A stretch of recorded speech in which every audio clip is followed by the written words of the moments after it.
Mga kapuso, paalala po muli, maging alerto po sa mga biglaang ulan o kaya yung mga local thunderstorm kahit walang bagyo o low pressure area sa ating bansa. Kahapon, ilang bahagi po ng Cotabato City ang binaha dahil sa malakas na thunderstorm.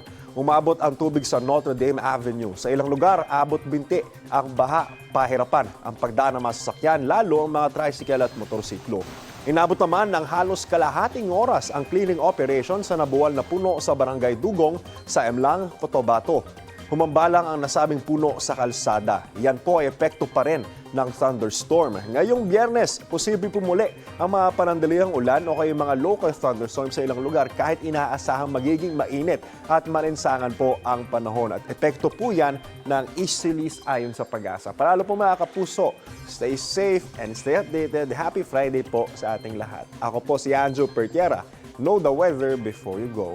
Para Mark Safe lagi, mga kapuso. Kapuso, huwag magpapahuli sa latest news and updates. Mag-iuna ka sa balita at mag-subscribe sa YouTube channel ng GMA Integrated News.